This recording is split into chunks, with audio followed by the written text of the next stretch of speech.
tal? ¿Cómo están? Muy buenas tardes. Esto es Ciudad Abierta, un espacio en el que la diversidad sexual y de género tiene voz.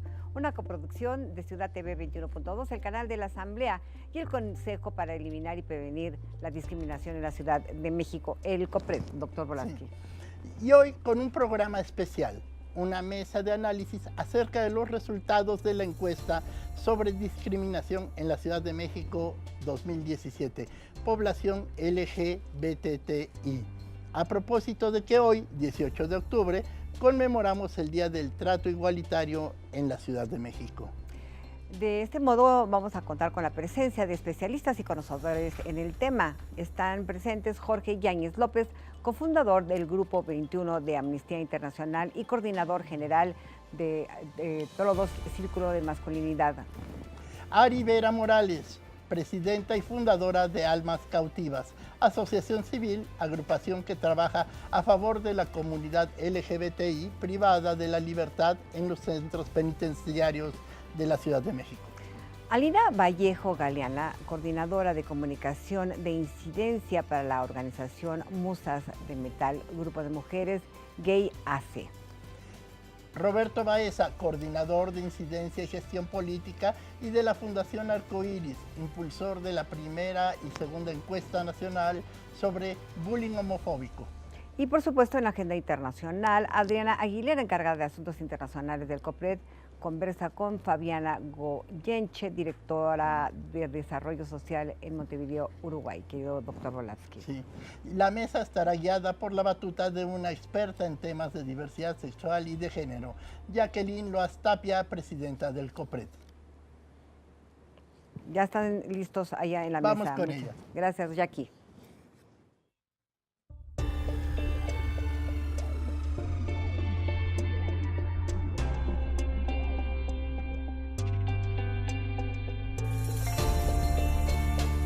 Ciudad Abierta.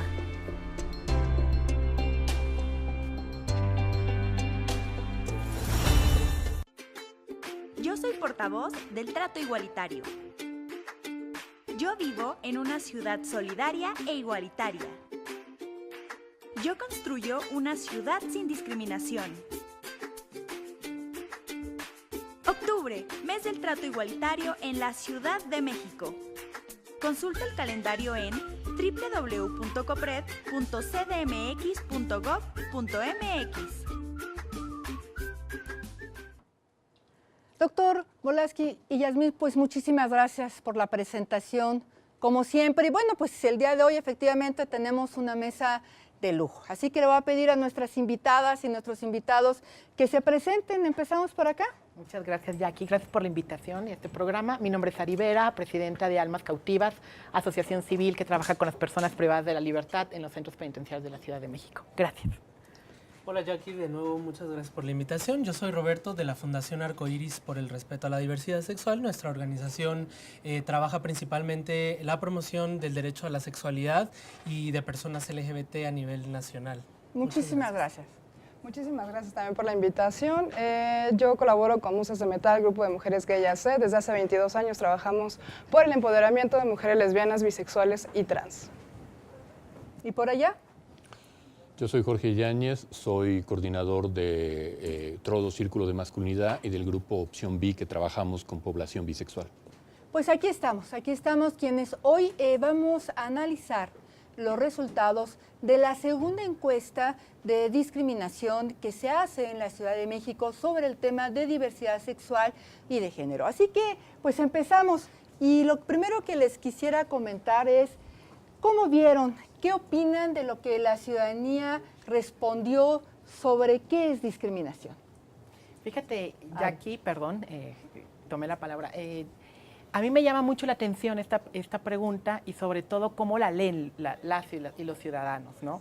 Y que sí, es cierto, sí nos dan una muy buena panorama, nos dan tienen muy bien ubicado el tema. Sin embargo, el dato que hasta el 13º lugar, ¿no? Hasta el 10º lugar la refieren como violencia, ¿no? Pareciera entonces que no tenemos en el imaginario que tan solo discriminar es violencia, ¿no? Y entonces nos dejamos guiar más por la apariencia y tan solo el simple hecho de hacer a alguien menos por alguna característica es violento. No nada más necesariamente es un golpe, un maltrato físico, sino es tan solo el desprecio de alguien más es violento. Entonces, me llama la atención que sea como de los últimos lugares esa concepción. Sí, yo creo que particularmente para nosotras en la Fundación, que realizamos constantemente investigación, creo que previo a la pregunta que realizaste, algo que me parece importante mencionar es el ejercicio de investigación que hace el gobierno de la Ciudad de México, particularmente a través del COPRED, y la importancia de hacer investigación y de tener información en la Ciudad de México sobre la población, sobre las personas LGBT. Nos parece que si no hay, consideramos que si no hay información, poco puede hacerse en términos de política pública, y para eso es importante que se hagan estos esfuerzos. Entonces, de inicio celebramos esta encuesta que refleja además las necesidades y los retos de las personas LGBT y la deuda que hay, ¿no?, en relación con el tema de la discriminación. También coincido con cuál es cómo la gente asocia o disocia el tema de la discriminación y la violencia. Pareciera que es distinto, pero sí tenemos que considerar que es una muestra clara, es la expresión, la violencia la más radical sobre la discriminación. Entonces eso hay que considerar. Y algo que no quería dejar pasar es que al final, bueno, durante el ejercicio, al estar identificando la encuesta en las delegaciones, que ese es un dato importante a mencionar, cómo se refleja en las distintas delegaciones la discriminación, las personas, los hombres gays particularmente, siempre están en las primeras números, no así como las personas trans, ¿no? Entonces, efectivamente. Hay un reto ahí muy importante. Que ya estaremos abordando. Y bueno, y conforme lo mismo que mencionaba Roberto, también me parece muy interesante que tampoco se visibiliza como debiera pues a las mujeres lesbianas, ¿no? Se tiene como, si bien están en un lugar más abajo justo de los grupos poblacionales en los que se identifica quiénes son mayormente discriminados, pareciera que a las mujeres lesbianas no se les discrimina tanto, sin embargo tiene que ver también con una construcción de género, por supuesto, ¿no? Sí, la violencia en general hacia las mujeres no se identifica y no se señala, mucho menos hacia las mujeres lesbianas y tampoco a las mujeres transexuales, por supuesto, ¿no? Muy bien. Jorge. A mí lo que me llamó mucho la atención es, en particular, que independientemente del rango de edad, porque estuvo desagregado por variante etaria y desagregado por género, casi todos la constante principal es que el problema de la discriminación que mantiene mayor impunidad es en la calle. Y eso como que tiene una lectura, me parece muy interesante, porque si esto te ocurre en un espacio laboral o en un espacio de servicios de salud o en una escuela, casi siempre la gente toma en consideración que podrá haber consecuencias o sanciones, que te podrán llamar la atención tus jefes, que podrá haber una inspección por parte de la Secretaría de Educación, que podrán demandarte o denunciarte frente a una comisión de arbitraje médico, etcétera. Pero en la calle aparentemente todo es impune. ¿A quién te diriges, cuando eres víctima de un acto de discriminación? A los elementos de seguridad pública. Efectivamente, hoy nuestra encuesta se realizó a 5.200 personas, de las cuales 4.800 fue en casa habitación y fue a personas a partir de los 18 años.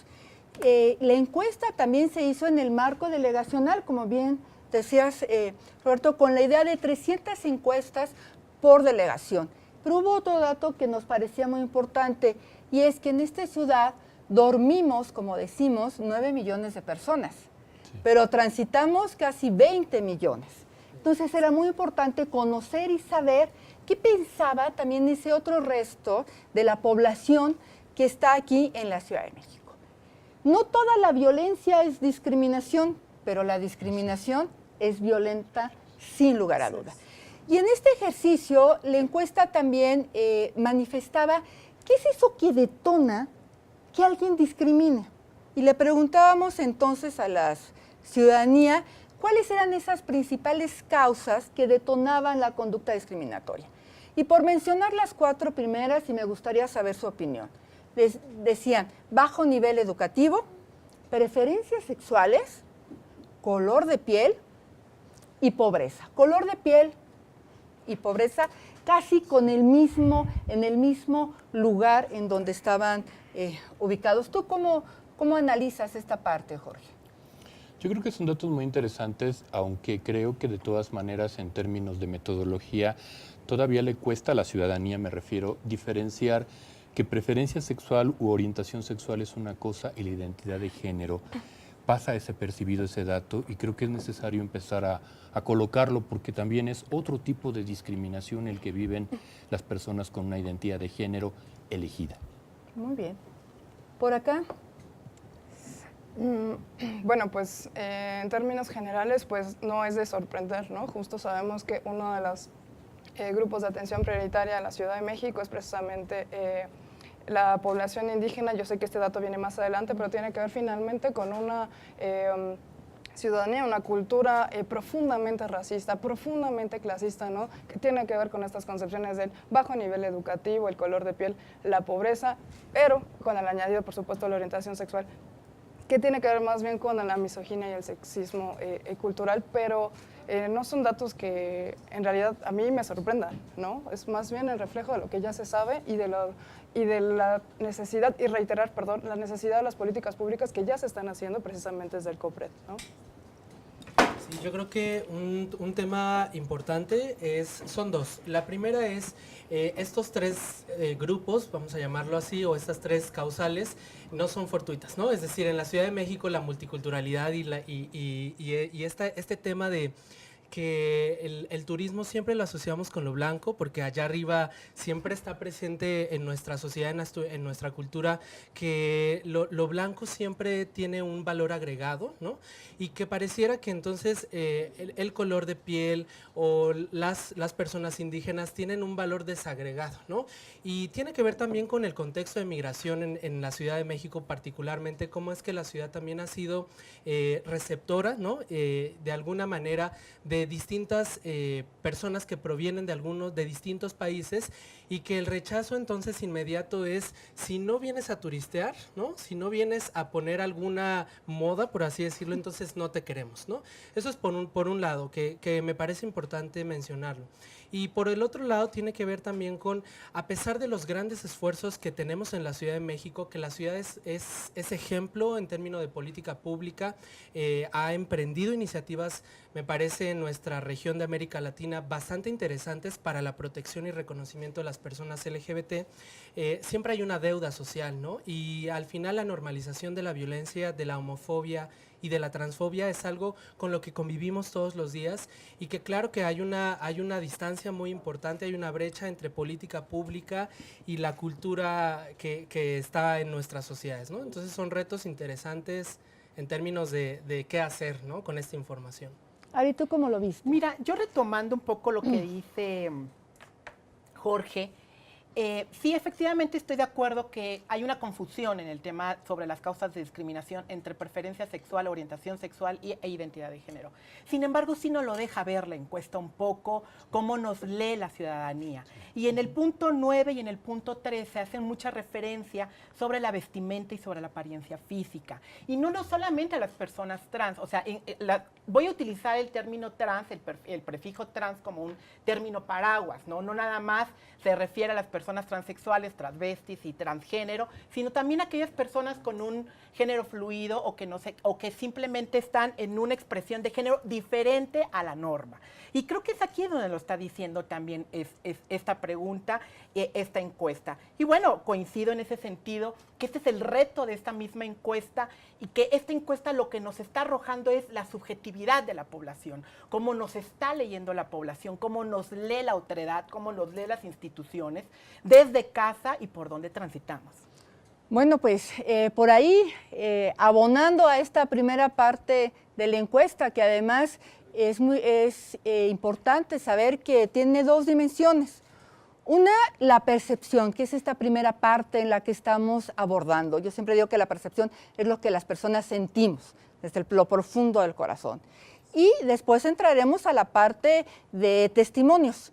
Ahí estaremos analizando a ver si has vivido o no has vivido alguna conducta discriminatoria. Y bueno, pues por supuesto que vamos a continuar con nuestra entrevista.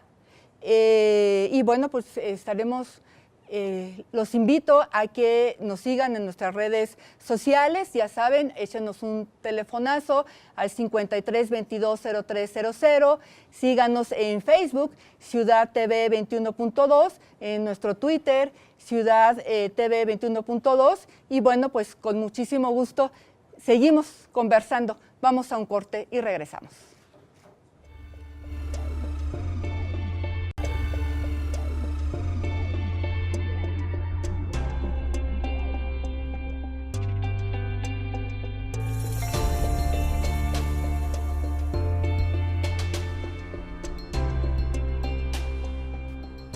Pues regresamos aquí a Ciudad Abierta, un espacio de la diversidad sexual y de género, que hoy estamos hablando, y a propósito del 18 de octubre, del Día del Trato Igualitario en la Ciudad de México, estamos conversando con nuestras especialistas acerca de los resultados de la encuesta sobre discriminación de la Ciudad de México 2017, población LGBTI, y comenzamos y continuamos.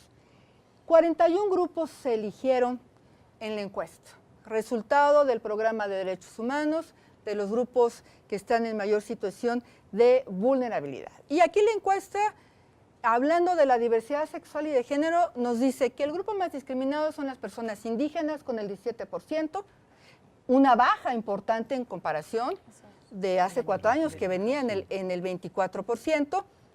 Luego los hombres gays, 12.1%, mujeres lesbianas, 3.2%. Luego viene un concepto de preferencia u orientación sexual diferente a la heterosexual, del 2.1%. Y yéndonos ya al lugar 23, encontramos las personas bisexuales, Jorge, con el 0.8%.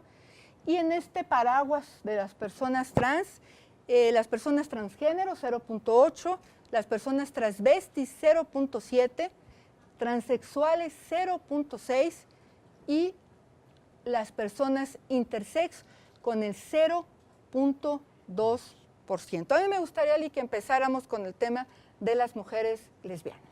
Bueno, sí, como te decía hace un momento, que me adelanté en realidad, pero que me parece interesante cómo sí se mira justamente a los hombres gays, a los hombres homosexuales, cómo se les identifica muy claramente, y sin embargo, la violencia hacia las mujeres lesbianas, ya lo comentaba hace un momento, pues de alguna forma se invisibiliza, ¿no?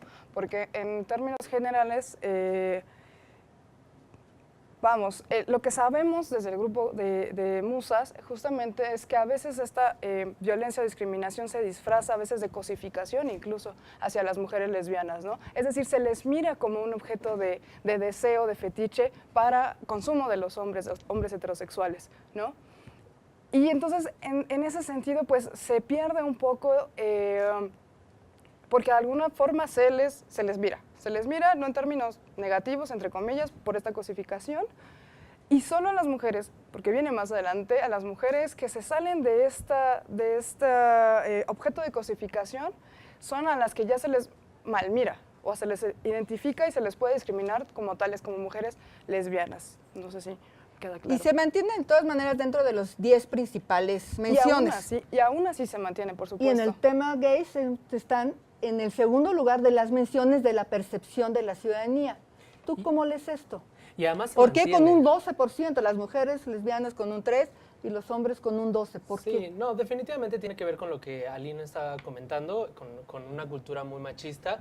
Se refleja es permanente estos datos a lo largo de la encuesta en términos de los resultados en las distintas delegaciones, ¿no? Los gays siempre están en los primeros lugares en términos de grupo discriminado, y tiene que ver también con esta concepción muy capitalista de cómo concebimos en todo caso al movimiento, a las personas LGBT, ¿no? Los hombres gays que representan de alguna manera dinero, que representan fiesta, que representan turismo, y por eso de alguna manera también son, vamos a decir que mayormente visibles, pero también hay un componente importante sobre discriminación, y estamos hablando además solo de un tipo de hombres gays, ¿no? O sea, tú lo que me quieres decir es que las personas traen más en la cabeza cuando hablas de diversidad sexual la palabra gay, o sea, Sí, totalmente. Cuando decimos diversidad sexual o LGBT, pensamos automáticamente en gays, ¿no? Y además en un gay muy estereotipado, ¿no? Como de prototipo, pues.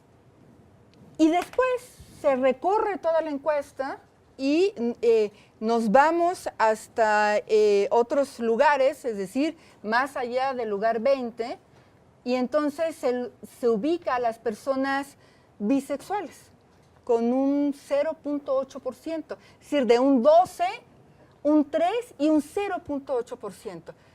¿Por qué?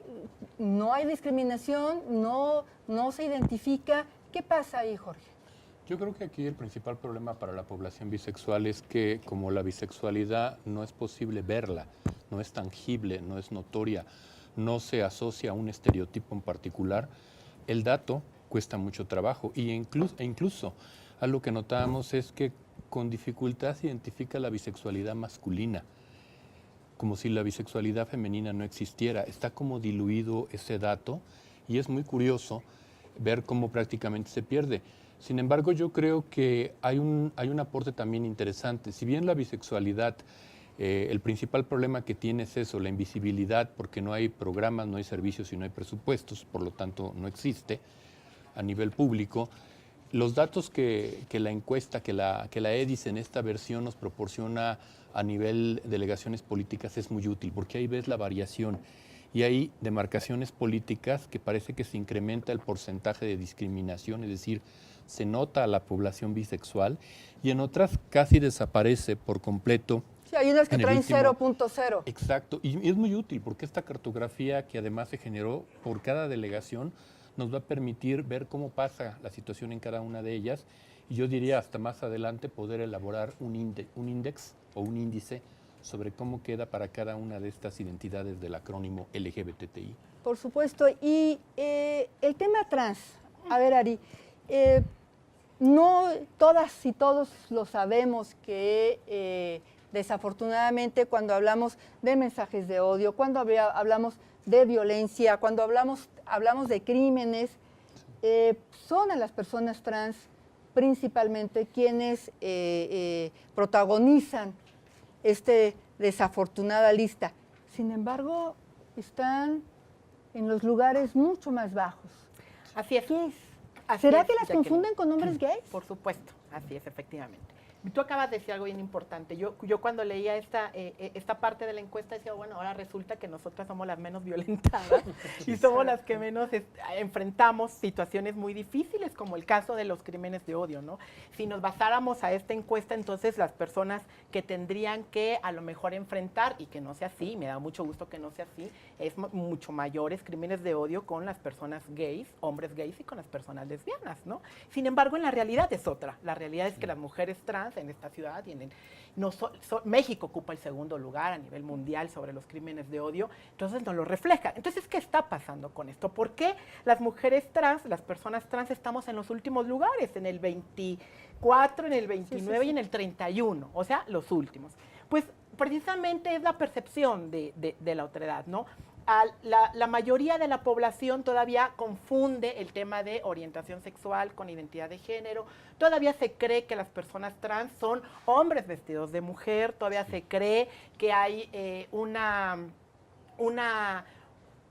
capricho a lo mejor por querer únicamente construirnos una feminidad y probablemente seguir en el privilegio de la masculinidad, ¿no? No se nos reconoce como mujeres, la autoridad no nos reconoce como una mujer más, aunque sí en el aspecto legal, ¿no? El Estado hoy nos reconoce, pero no la sociedad. Y ese es el reto. Y ese es el indicativo que nos está pasando. Por eso existe un 12% en los hombres gays, porque ahí la mayoría de la sociedad está incluyendo a personas trans dentro de su percepción de personas gays. Claro, porque para muchas personas el ser un hombre gay es aspirar a ser una mujer. Sí, claro, por supuesto. Y entonces, ¿qué mayor representación que una mujer, que un varón convertido en mujer desde esta mirada social, ¿no? La encuesta, quiero decirles que también trae todo un análisis delegacional muy profundo que no vamos a abordar en este momento, porque es bastante largo, pero yo prometo traer aquí a las y a los jefes delegacionales, ¿eh? Y nos vamos a sentar con ellas y nos vamos a sentar con ellos para que analicemos esta parte. La encuesta trae un análisis de por rangos de edad. Y sí que entremos a un espacio muy largo, porque no tenemos mucho tiempo, brevemente, ¿qué les hace sentir o qué les hace mirar, Roberto, este rango de edad? Rápidamente. Rapidísimo, yo creo que hay una coherencia muy importante sobre los datos desagregados por edad. Es decir, lo que quiero decir, en el grupo de mayormente quienes son jóvenes, se refleja que la discriminación la están viviendo en los espacios escolares, ¿no?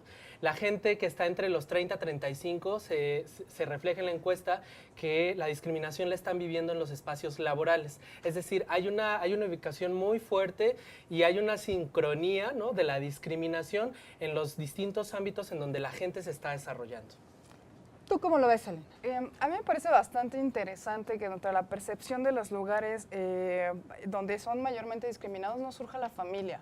Porque sí se habla del espacio público, del lugar de trabajo y esto, pero no se reconoce que la familia es uno de los principales lugares justamente donde se vive violencia y discriminación hacia la población LGBT, ¿no? Es un tema bastante complicado, incluso para la misma población, reconocer que en esos lugares donde supuestamente, ¿no?, socialmente deberíamos sentirnos protegidos, protegidas, es el primer lugar donde se ejerce la violencia, ¿no? Y es un proceso bastante complejo y bueno, a mí me parece interesante que no surgiera en esos resultados. Vamos a regresar con este análisis, a ver qué también opinan el resto de nuestros expertos, de nuestra experta. El día de hoy yo les recuerdo que estamos analizando la encuesta de discriminación LGBTTI de la Ciudad de México. Vamos a un corte y regresamos sin antes recordarles nuestro teléfono 53 22 03 00 y estamos aquí en Ciudad Abierta.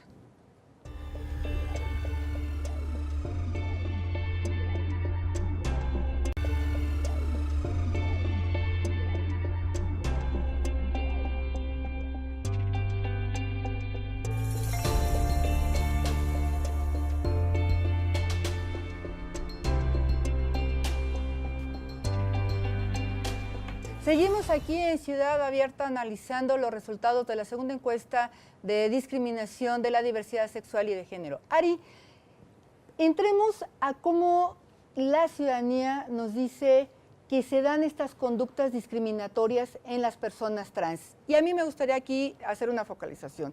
Solamente en el caso de las personas transvesti dice que se les golpea, no así en las personas transexuales ni transgénero. ¿Cómo analizas esta percepción, testimonio de cómo se vive esta discriminación? Pues mira, este dato es interesante y vuelvo a insistir en el tema de la otredad porque al final aquí tiene mucho que ver los medios publicitarios.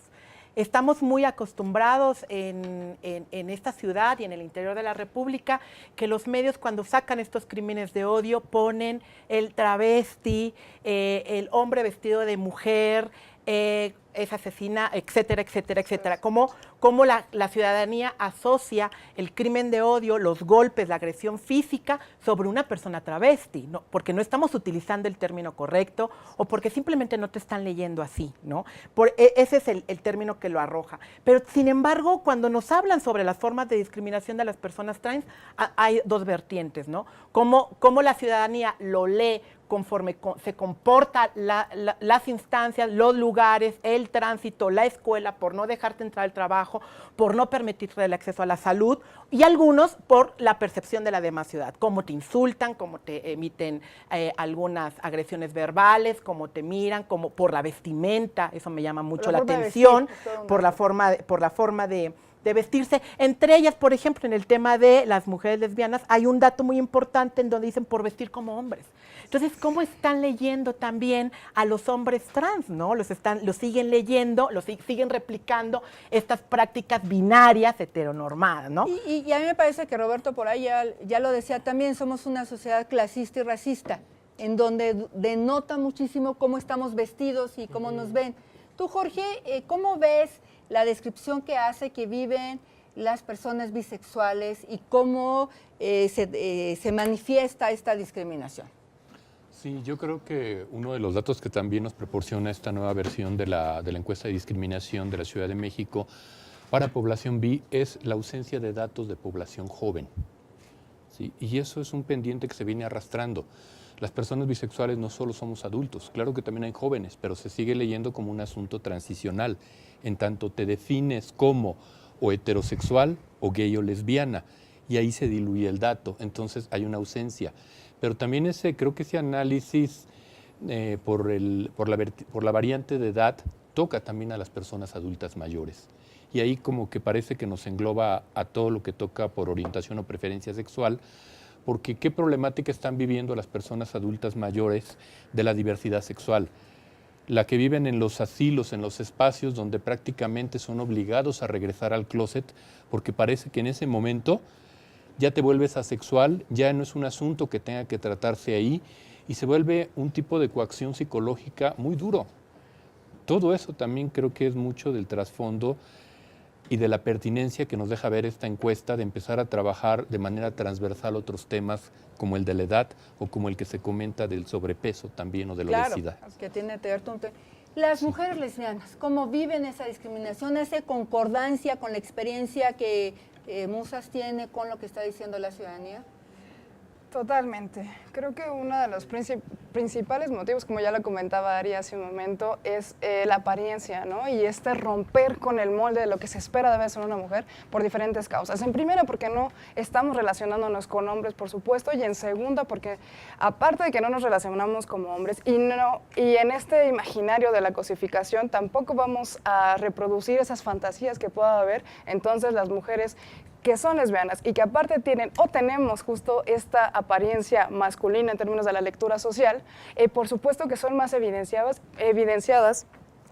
y son un mayor sujeto de la violencia y la discriminación, porque son a las que se identifica. Porque si no eres una mujer lesbiana masculina, por supuesto, seguramente no eres lesbiana o estás confundida, que es algo que siempre nos dicen, ¿no? Si no pareces lesbiana por esta masculinización, seguramente no lo eres, ¿no? Claro, es repetir nuevamente este ejercicio de la heteronormatividad. Las mujeres lesbianas tienen que parecer varones y los hombres gays tienen que parecer mujeres. Mujeres y guapos o con cierto estatus, con cierto trabajo, ¿no? El tema del clasismo es muy importante y está en nuestras sociedades, ¿no? Depende de qué tipo de gay seas, te acepto, ¿no? Si eres un gay, en algunos casos, si eres un gay no tan afeminado, que no se te note, o si eres un gay con pareja, bueno, que no lo expreses tanto en la calle, ¿no? Es decir, como algo a lo mayormente asociado a lo normal, entre comillas, ¿no? Ahora, indiscutiblemente estamos en una ciudad donde se han ganado muchísimos derechos para la diversidad sexual, para la diversidad de género, y no solamente el matrimonio, ni el tema de la adopción, el reconocimiento, sino políticas públicas, donde existe la sociedad civil más empoderada en el país y que ha empujado y que ha logrado estemos en donde estemos paradas ahorita. Sigue siendo la calle el espacio donde más se discrimina, el trabajo, la escuela. Sin embargo, también la encuesta da un dato muy interesante. Cuando le preguntamos a alguien, oye, ¿tú alguna vez has vivido discriminación? Ya baja, antes era 3 de cada 10, ahora son 2 de cada 10. Sin embargo, nunca dicen en primera persona, yo soy un homosexual o una lesbiana, un gay, una persona bisexual que ha vivido, sino que siempre lo refieren a que conocen a alguien. ¿A qué crees que se deba eso, Ari? Bueno, al miedo también, ¿no? Al miedo de reconocerte, de asumirte, de identificarte y que también el otro te identifique en ese puesto, aunque tú no estés dentro de esa categoría. Es mejor hablar del vecino, es mejor hablar del primo de un amigo, es mejor hablar en tercera persona, pero no reconocernos. Y pareciera que entonces también no tenemos en el imaginario que todos los días, de alguna manera, yo creo que la mayoría de las personas enfrentamos momentos discriminatorios, ¿no? Y como lo dice, por el tono de piel, por cómo forma te vistes, por tu corporalidad, porque si tienes peso, demás, porque etcétera, etcétera, etcétera, etcétera. Todo lo que estamos hablando del tema del clasismo, ¿no? Pero preferimos decirlo al otro, preferimos trasladarlo y no reconocerlo. Y si no lo reconocemos, por eso entonces también no podemos medir de una manera mucho más exacta esos instrumentos, ¿no? Claro, y en esta idea, Lina. ¿Tú cómo observas que cuando hablamos también de si conoces a alguien, son las mujeres las que más dicen en la encuesta que conocen a una persona homosexual que ha sido discriminada? Creo que vuelvo a la construcción de género, ¿no? Justamente son las mujeres a las quienes se les da, dentro de las cualidades o habilidades, el reconocerse emocionalmente, incluso entre pares, ¿no? No así con los hombres. Y me refiero a que es más fácil quizás en estos términos que entre mujeres sí sepamos que hay violencia o que se enuncie, y que dentro de esto quizás las mujeres sí se puedan llegar a reconocer como sujetas de violencia, ¿no? Entre pares. Pero me parece que con los hombres es mucho más complicado por la construcción de género, porque creo que a nivel general, justo el problema de reconocerse como víctima, ¿no? Tiene que ver con humillación, con impotencia, con no saber qué hacer incluso, y que se refleja más adelante porque tampoco hay cultura de la denuncia, ¿no? Y entonces a mí me parece que tiene que ver justamente con esto, con la construcción genérica de, bueno, entre nosotros quizás sí tenemos mayor facilidad de decirnos cuando suceden este tipo de actitudes, e incluso reconocer, entre comillas, que somos sujetas de violencia, ¿no? A mí me gustaría, para empezar a cerrar, Jorge, un poco que nos dieras tu opinión. Cuando se le pregunta a la ciudadanía el actuar ciudadano, el 70.8%, o sea, 7 de cada 10, dicen que está en sus manos terminar con la discriminación. Ya hicimos todo el recorrido, y ¿tú cómo lees eso? ¿Cómo lees al ciudadano, a la ciudadana, los que vivimos en la Ciudad de México, esta disposición a modificarse? Yo la veo muy positiva, muy optimista, pero sobre todo porque está conectada con el engranaje institucional del que dispone la Ciudad de México. Y con esto a mí se me gustaría enfatizar en esos dos aspectos, porque además los ha aportado el COPRED, precisamente. Uno es el hecho de que en espacios públicos como los establecimientos mercantiles, como los centros comerciales, se hayan colocado placas de no discriminación. Y ya la gente, de alguna manera, antes de es como te la piensas dos veces, porque puede haber consecuencias. Y por otro lado, lo que comentaba también Alina, de la cultura de la denuncia, sí, pero también COPRED ha trabajado mucho en que exista y se desarrolle una cultura de la queja. No solamente saber que puedes interponerla, sino cómo presentarla, cómo elaborarla. Y este acompañamiento me parece que le ha dado una fortaleza a la ciudadanía para decir, hay un sistema de protección para nosotros y nosotras que vale la pena apostarle. Que ahí estamos. Y otro dato que arroja la encuesta, Roberto, es que cuando le decimos de en quién está la responsabilidad, nuevamente se dice el 58% de la responsabilidad es ciudadana y 31% del gobierno. Sí, sin duda creo que son datos muy interesantes en términos, desde nuestra perspectiva como organización, el promover el marco del respeto a los derechos humanos es importante, y yo diría, sí hay un rol importante en la ciudadanía al no ser cómplices, al no ser ejerzoras de discriminación y de violencia, pero sin duda no podemos dejar de mirar la responsabilidad también de las instituciones, porque hay tres datos muy interesantes que son los primeros con los que iniciamos esta discusión. Mayormente se presenta la discriminación en las calles, pero los otros dos son en escuelas y en el trabajo.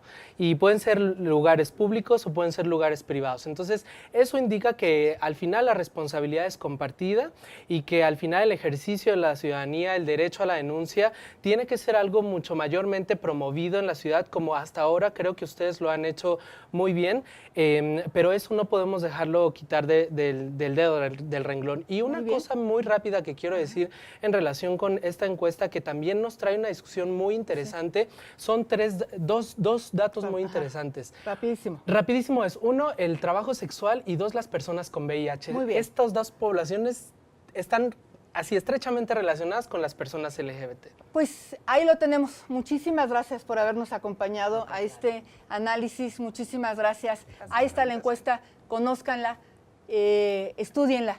Nos vamos a un corte y regresamos. Muchísimas gracias.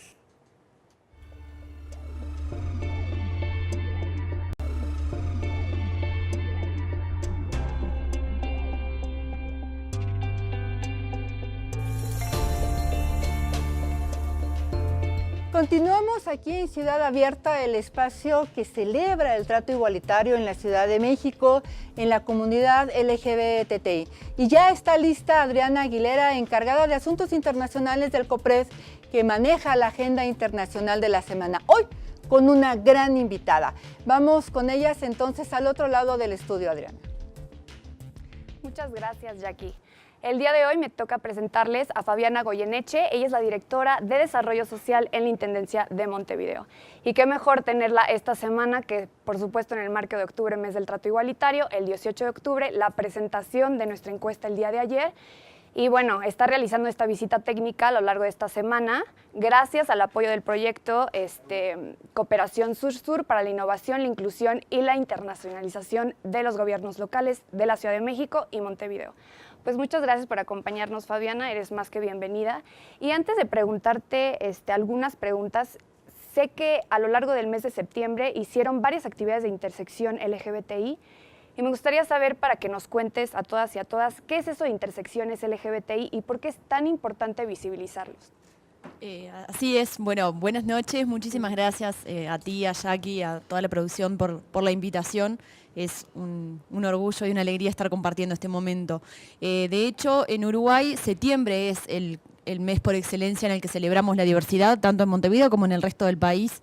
Esto viene siendo liderado, por supuesto, primordialmente por las organizaciones de la sociedad civil. Ya hace más de 25 años que se comenzó a marchar por la diversidad, primero como una marcha del orgullo LGBTI, que se conmemora el 28 de junio, pero que las principales actividades y luego la principal marcha de la diversidad se hace en septiembre, por algunas cuestiones relacionadas con la propia actividad de las organizaciones en el Uruguay y hasta por una cuestión climática y celebrarlo en la primavera.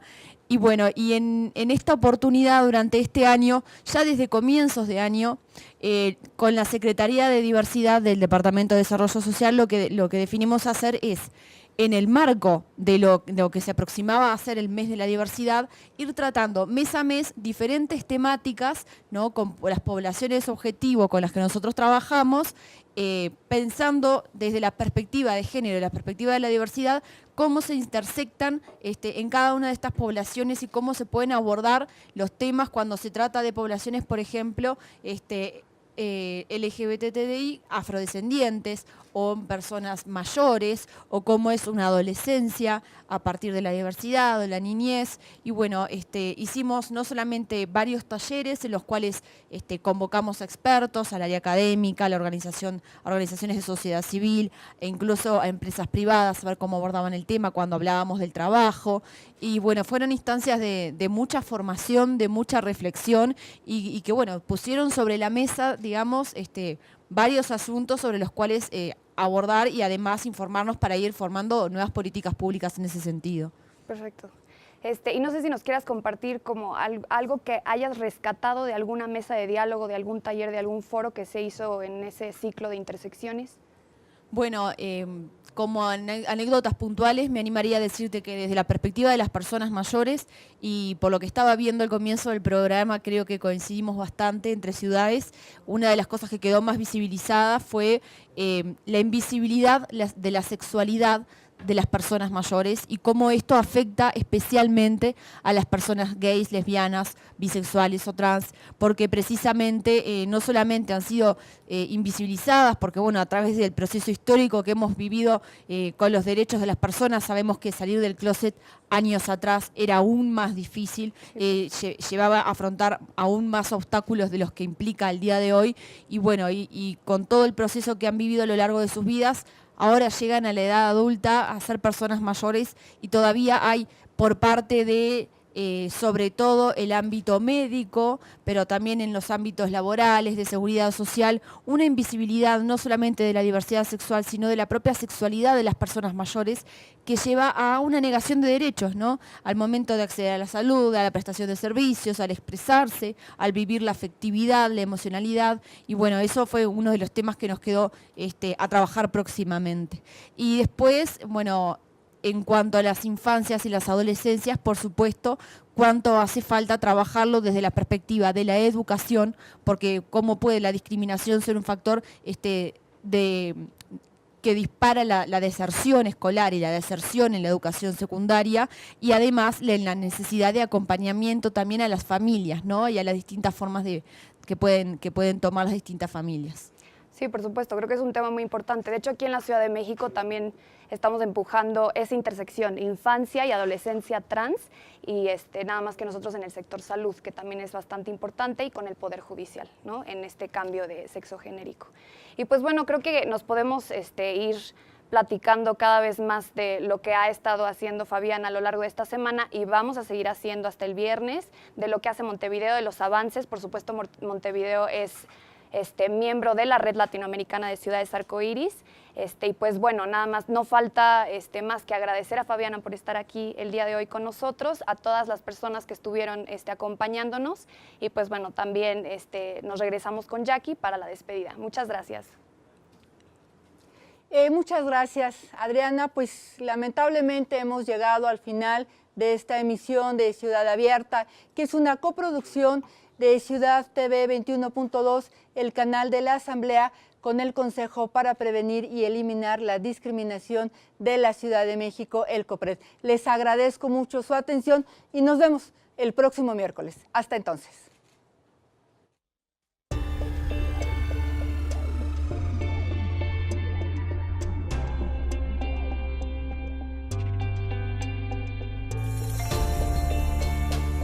Ciudad Abierta.